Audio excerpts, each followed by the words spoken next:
Hello, this is your Unit 2 Assessment Study Guide tutorial, kind of walking you through each one of these sections of your assignment.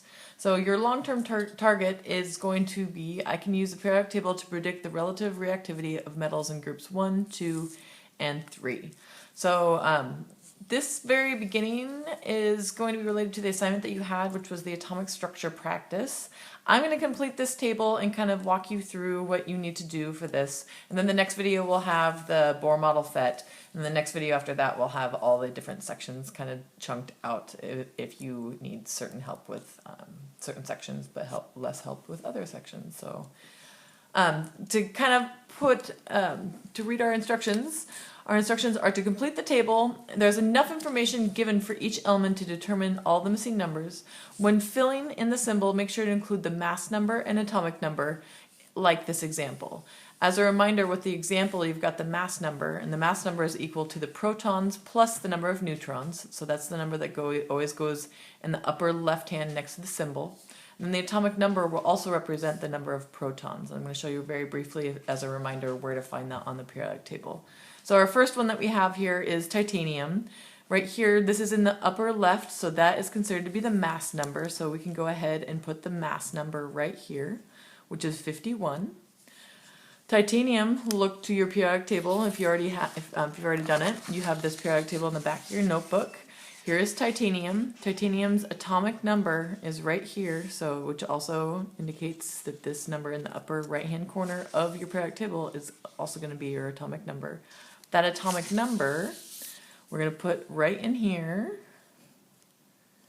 22, and then we're also going to put 22 right below because we are doing this just like the instructions are showing. You've got the mass number at the top and the atomic number down at the bottom. As a reminder, the atomic number is also the number of protons and the number of electrons in this case. So we're going to put 22.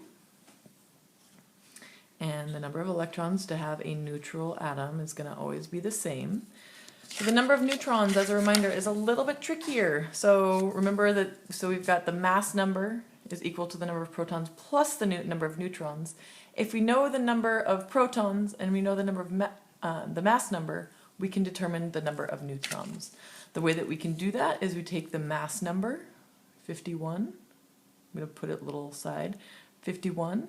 Then we're going to subtract the number of protons to get the number of neutrons. You can use a calculator for this. You will be provided a calculator during the assessment. And 51 minus 22 is 29.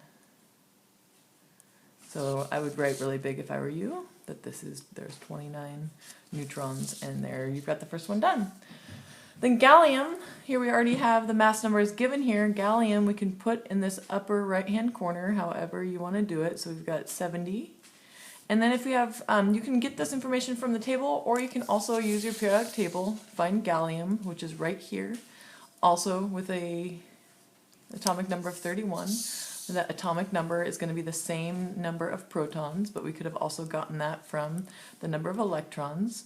The number of protons is also going to be 31. And we, again, same idea, we have the mass number, and we have the atomic number, so we can find the number of neutrons, which end up with 70 minus 31, and we end up with 39 neutrons. All right, last but not least, if you have the number of protons, you know that the number of protons is equal to the atomic number. This number is going to be the same. And remembering that the mass number is the number of neutrons plus the number of protons. So you end up with 125 plus 82,